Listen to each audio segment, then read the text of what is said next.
जय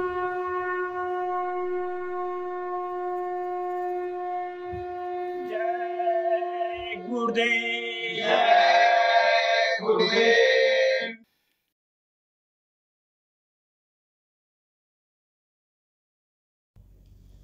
जय गुरुदेव। जय गुरुदेव।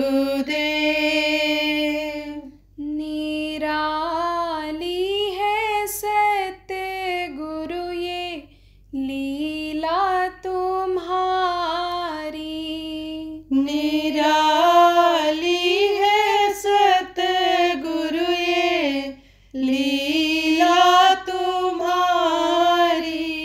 समझ कौन सकता है महिमा तुम्हारी। समझ कौन सकता है महिमा तुम्हारी। जिसे जैसे चाहो बना कर निकालो। जिसे जैसा चाहो बना कर निकालो। यह सर्व सृष्टि है नाट्य शाला तुम्हारी। यह सर्व सृष्टि है नाट्य शाला तुम्हारी। निराली है सत्य गुरु ये लीला तुम्हारी। निराली है सतगुरु ये लीला तुम्हारी। नटों में कभी जब तुम आते हो नायक। नटों में कभी जब तुम आते हो नायक। तो ले आती है तुमको इच्छा तुम्हारी। तो ले आती है तुमको इच्छा तुम्हारी। निराली है सत्य गुरु ये लीला तुम्हारी। निराली है सतगुरु ये लीला तुम्हारी। जो है तेरे प्रेमी वो यह चाहते हैं। जो है तेरे प्रेमी वो यह चाहते हैं। हृदय में रहे प्रेम प्रतिमा तुम्हारी। हृदय में रहे प्रेम प्रतिमा तुम्हारी। निराली है सत्य गुरु ये लीला तुम्हारी। निराली है सतगुरु ये लीला तुम्हारी। समझ कौन सकता है महिमा तुम्हारी। समझ कौन सकता है महिमा तुम्हारी। जय गुरुदेव। जय गुरुदेव।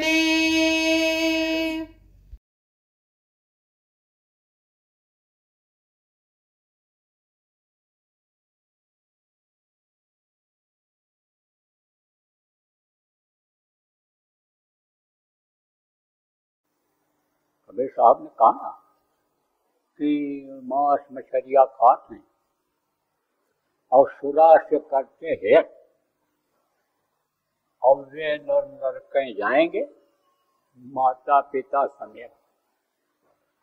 इतिहास मिलता है कि जब सपूत हो जाते हैं तो वो खुद तो पार होते हैं, अपने माता पिता और विद्या गुरु को भी पार कर दिया करते हैं।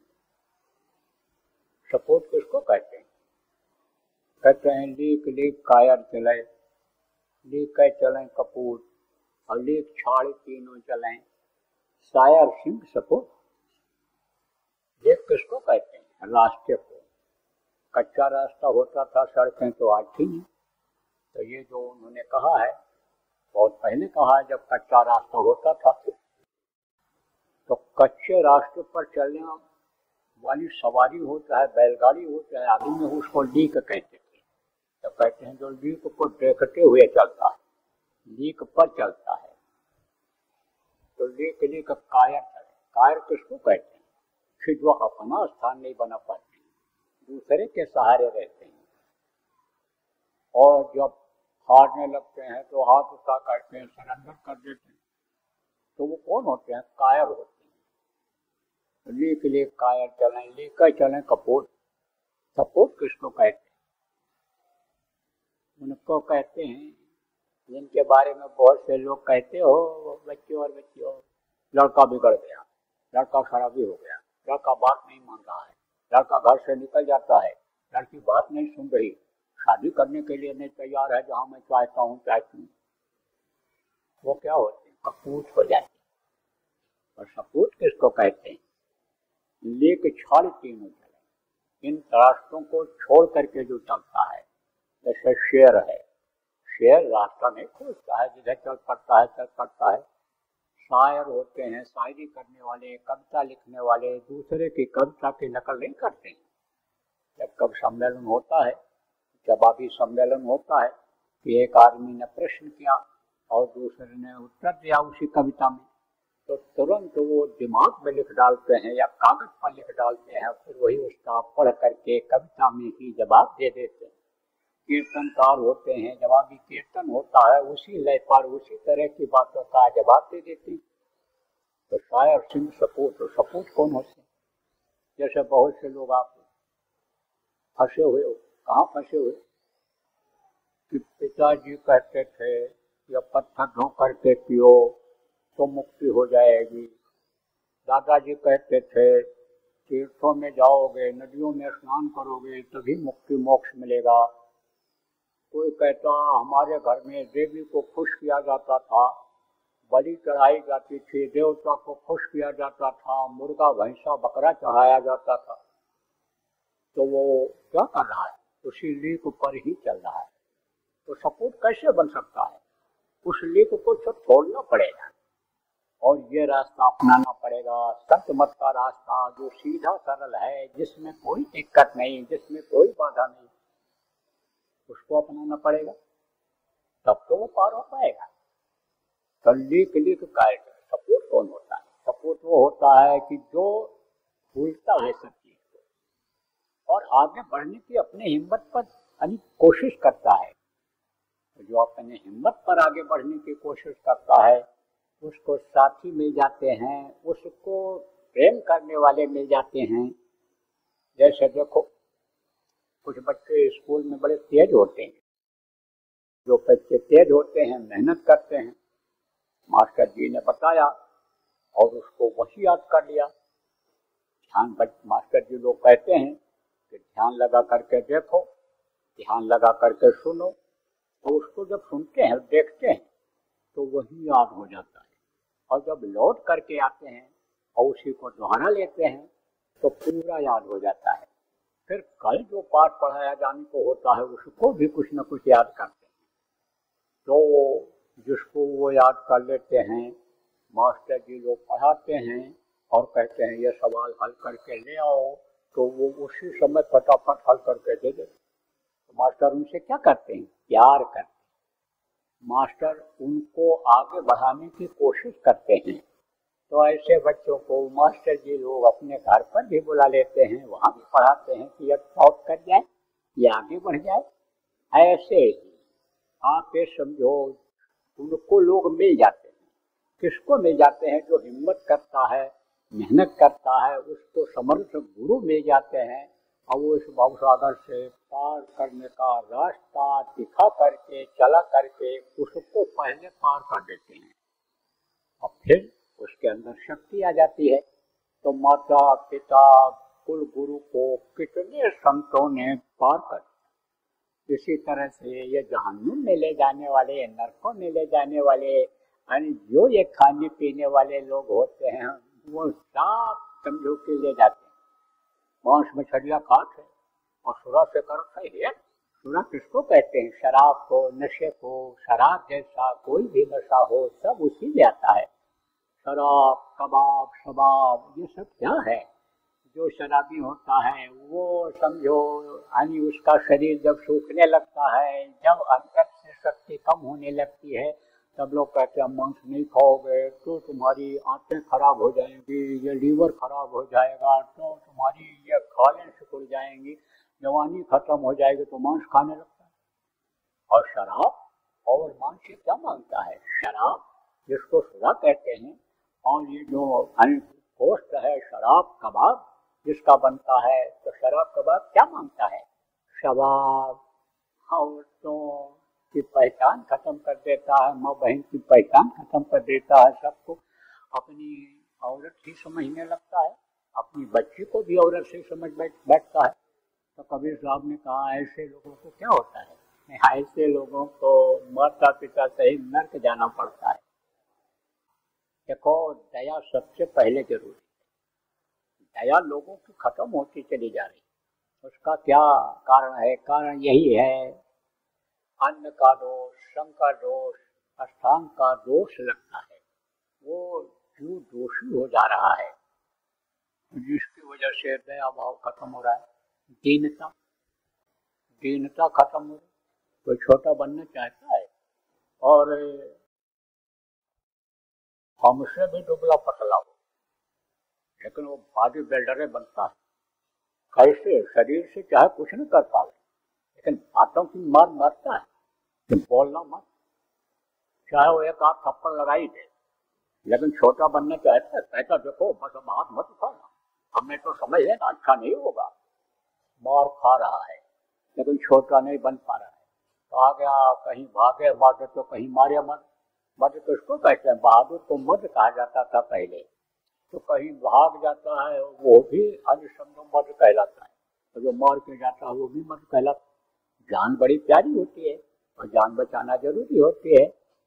तो कहते हैं कि देख ले पहचान ले, देख ले पहचान ले, और नहीं तो दीवार पर खड़े होकर समझो सुन ले, पहचान ले, सुन ले और देख ले, और जब समझ ले कि जान का खतरा है तो वहां से भाग ले। तो आगे मत जान मारे मत होता, लेकिन छोटा बनना नहीं चाहता।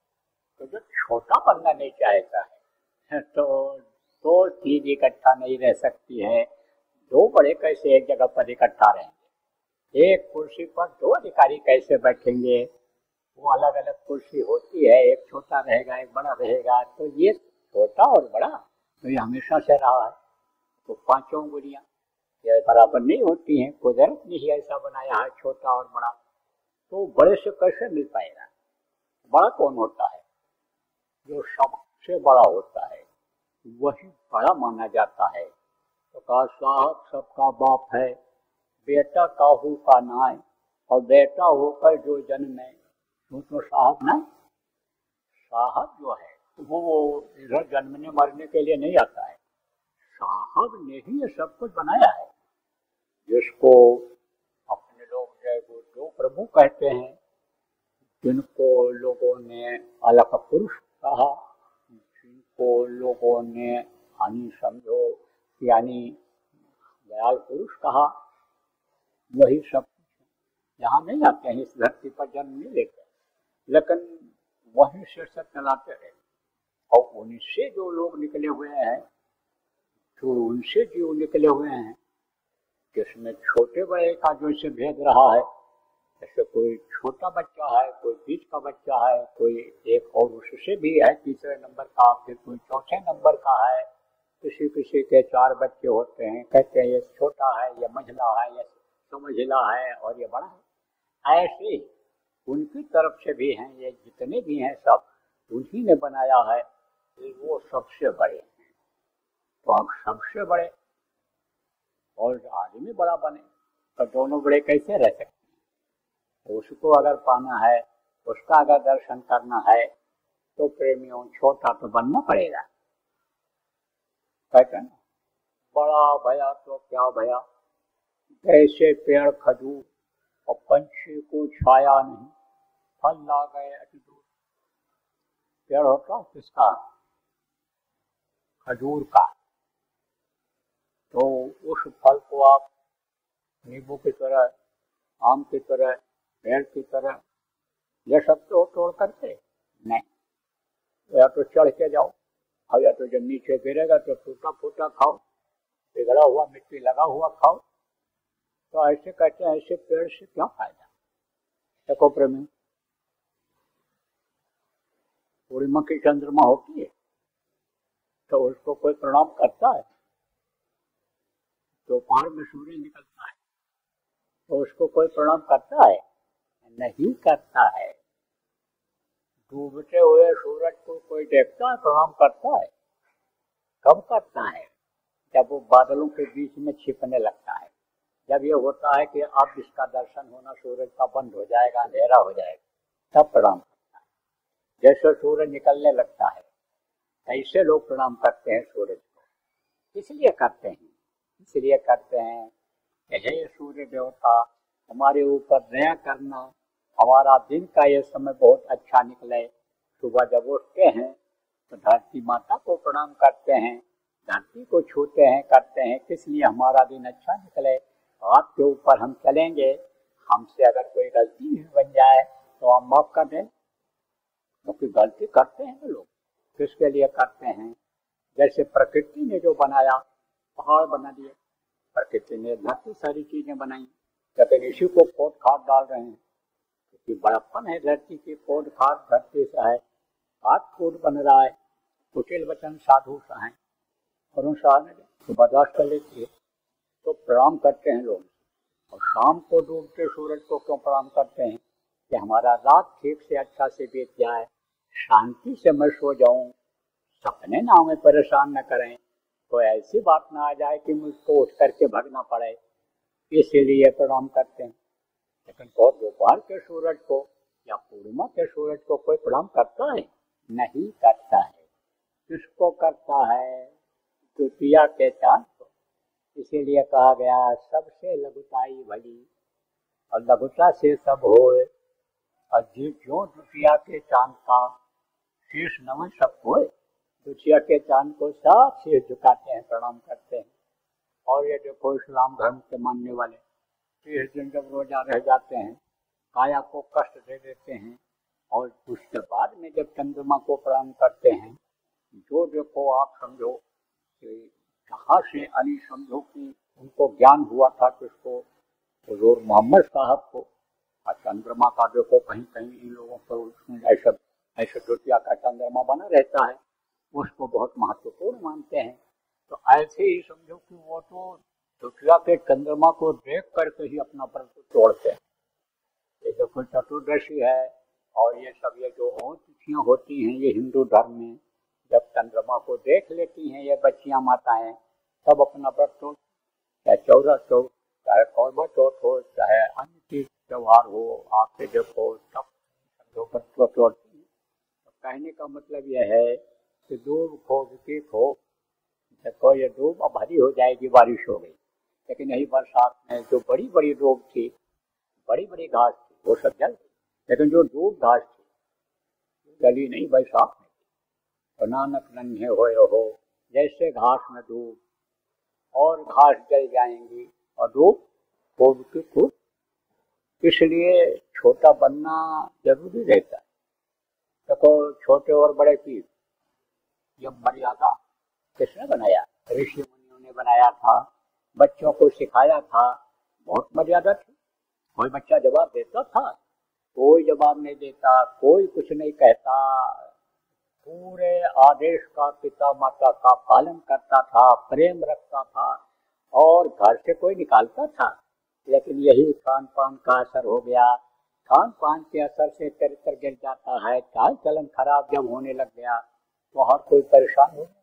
इसलिए आज इन चीज़ों को समझने की जरूरत है। साप्ताहिक सत्संग में जो जरूरी चीजें हैं उनको अमल करना चाहिए और बच्चों को कराना चाहिए। परभाव सीखे, परोपकार सीख ही नहीं पाते। जानवरों जैसी प्रवृत्ति हो जाती है। जब अंडा खाते हैं, मुर्गा खाते हैं, जब भैंसा खाते हैं, जब आपसे समझो बकरी खाते हैं, तो उनमें कोई बुद्धि सही रहती है? बुद्धि रहती है, उनमें बुद्धि खत्म हो जाती है। ऐसे ही लोगों की बुद्धि खत्म हो रही है, बुद्धि भ्रष्ट हो रही है, पहचान ही खत्म हो जा रही है। कि जैसे कुत्ता ये देखता है कि ये मेरी बहन है, एक ही माँ के कोख से पैदा हुए हैं, बस उसके अंदर जब वो भावना आई, कौन सी भावना आई? काम की भावना आई, बच्चा पैदा करने की भावना आई, तो उसी से सब कुछ कर डालता है। तो ये भावनाएं लोगों की तो बदल रही हैं। इस पर आपको अंकुश लगाने की जरूरत है। परोपकार किसको कहते हैं? दूसरे की मदद करना। तो ये मांसाहारी जानवर हैं, ये मदद करते हैं। ये तो कहते हैं जात देख बुराई। जात किसको कहते हैं? ये जो मानव जाति है, ये जो पशु जाति है, ये जो पक्षी जाति है, इस जाति को कहा गया जाति। भगवान की तरफ से तो जाति किसी ने बनाया नहीं, तो भगवान ने तो बनाया नहीं जाति, ये तो आदमी ने बना लिया। लेकिन उसने अपनी तरफ से ये सब जातियों को बना दिया। पशु जाति, पक्षी जाति। देखो जो पक्षियां हैं, जिस तरह की जो पक्षी की नस्ल है उसी तरह की वो रहे, पशुओं की जो नस्ल है उसी तरह की रहे। आदमी अन्य शब्दों की जो जाति है उसकी अन्य आदमी जाति जो मानव जाति है, उसका हाथ पैर आँख कान उसी तरह से रहेगा। अब मौसम के अनुसार काला पीला आदमी हो जाता है, काला और गोरा हो जाता है, पीला नहीं गोरा हो जाता है। जहाँ धूप कम होती है वहाँ का चमड़ी सफेद रह जाता है, वो गोरे हो जाते हैं। जहाँ धूप ज्यादा होती है वहाँ पर ये चमड़ियाँ जल जाती हैं, काला पड़ जाती हैं, तो आदमी काला हो जाता है। वो तो एक अलग बात है। पानी का असर होता है, वातावरण का असर होता है, नाक छोटी हो गई, आँख छोटा हो गया, ये सब चीजें तो हो सकती हैं। कान छोटा हो गया, ये तो सब हो सकता है। खान पान, जड़ी बूटी, फल फूल जहाँ बढ़िया मिलता है पहाड़ों पर, बुद्धि सही रहती। अगर ये पहाड़ पर रहने वाले मांसाहार बंद कर दें तो सबसे ज्यादा ब्रिलियंट जिसको कहते हैं, बुद्धिमान कहते हैं, यही लोग हो जाए।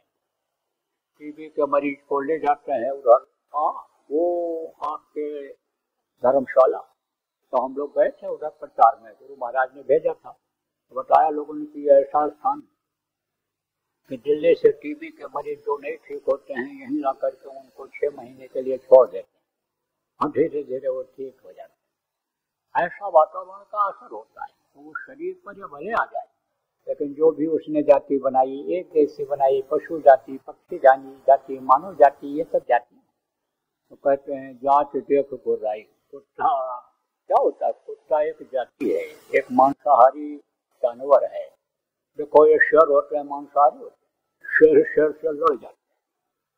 शेर जो होता है वह इनको जो और होते हैं वो छोटे वाले, जिनको चीतर और क्या क्या कहते हैं, उन पर हमला कर देते हैं, उनको मार कर खा जाते हैं। तो ये जो होते हैं इनको ज्ञान नहीं होता है, कोई ज्ञान नहीं होता है।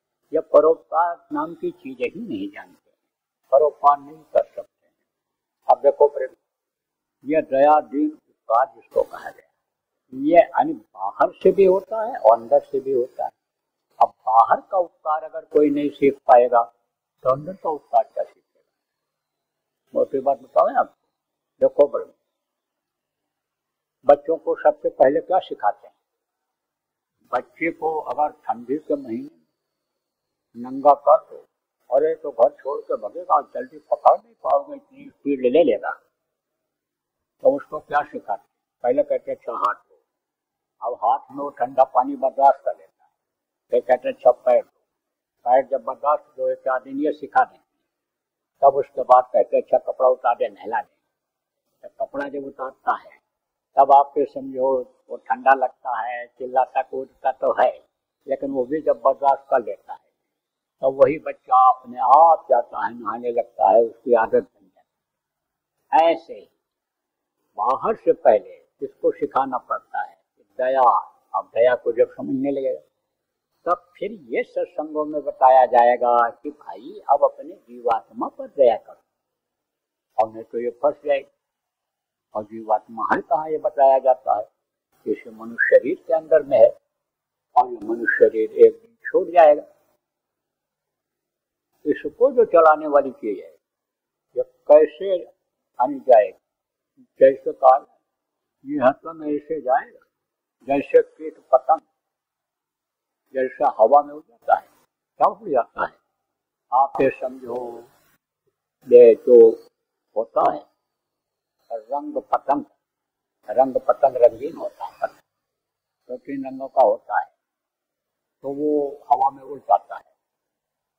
ऐसे ही हवा निकलते ही यानी ऐसे ही आप समझो कि ये शरीर बेकार हो जाएगा। आप ये समझो इसमें कोई रह जाएगा, अब कौन सी हवा निकलेगी। आप तो बराबर सत्संग सुनते रहते हो, आपको बताया गया कि प्राण हैं जो शरीर को चलाते हैं, तो वो प्राण निकलते हैं।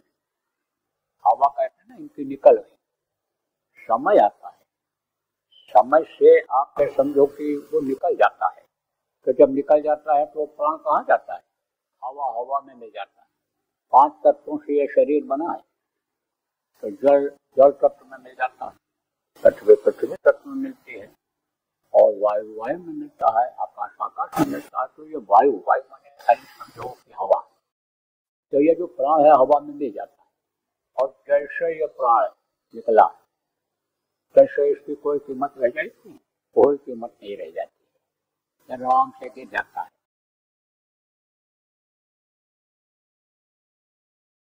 क्योंकि ये परिवर्तनशील संसार है, यहाँ बदलाव होता रहता है, इसलिए जो श्वास बचे हैं, जीने का समय बचा है, उसमें कुछ भजन भाव भक्ति भी कर लो, उसमें प्रभु को याद कर लो, प्रभु को पालो, प्रभु को अंदर में बसा लो। और नहीं तो फिर क्या लेकर तू आया जग में, क्या लेकर तू जाएगा, सोच समझ ले रे मन मूर्ख, आखिर में पछताएगा, पछताना ही हाथ आएगा। देखो बराबर साप्ताहिक सत्संग जो आप लोग करते हो, प्रचार प्रसार जो करते हो, तो ऋषि पूर्णिमा का भंडारा वगैरह या सत्संग वगैरह जो भी आप करते हो, इसको बराबर करते रहो, जनहित का भी काम करते रहो, लेकिन जीव हित का काम अब ज्यादा करो। आप जीव हित के काम में ज्यादा लगो। जीव हित का काम क्या है, जीवात्मा इस शरीर से निकलने के बाद नरकों में न चली जाए, काटी सड़ाई जाए, गलाई जाने लग जाए, यह फिर कीड़ा मकोड़ा सांप गोजर बिच्छू, यह पक्षी और ये जो वृक्ष हैं इन योनि में न आवे, इनमें न तकलीफ झेलना पड़ जाए, यह काम पर अब ध्यान दो, आपकी भी न फंसे और जो जीव हैं ये भटक रहे हैं वो भी न फंस जाएं। तो उनको रास्ता बताओ, लोगों को शाकाहारी बनाओ, नशा मुक्त बनाओ, नामदानियों को भजनानंदी बनाओ। इस पर अब ज्यादा जोर दो, अब ये समय आ गया, नहीं तो बज रहा काल का डंका, कोई बचने न पाएगा, बचेगा साधजन कोई जो सबसे लगाएगा, जो साधना करेगा साधक होगा, उसी की बचत होगी। और नहीं तो खराब पर खराब समय आता चला जा रहा है, और उसका जो है आपको नज़ारा समय समय पर यानी आंधी तूफान के रूप में, जमीन फटने धंसने के रूप में, लड़ाई झगड़ा के रूप में नज़ारा नजर आ रहा है, दिखाई पड़ रहा है। जो पढ़े लिखे लोग हो आप ध्यान दो। जय गुरुदेव। सरकारी व गैर सरकारी अनुदान के लिए बिना सत्संगियों के सहयोग द्वारा जनहित के कार्यों में लगी हुई बाबा जय गुरुदेव धर्म विकास संस्था का मुख्यालय पिंगलेश्वर रेलवे स्टेशन के सामने मक्सी रोड, उज्जैन, मध्य प्रदेश में है। यहाँ पर सत्संग व नामदान का कार्यक्रम होता रहता है। अतः आप श्रोताओं से अनुरोध है कि बाबा उमाकांत जी महाराज के आश्रम उज्जैन एक बार परिवार सहित जरूर पधारिएगा। आपके सुझाव के लिए व्हाट्सएप नंबर 9575600700। जय गुरुदेव।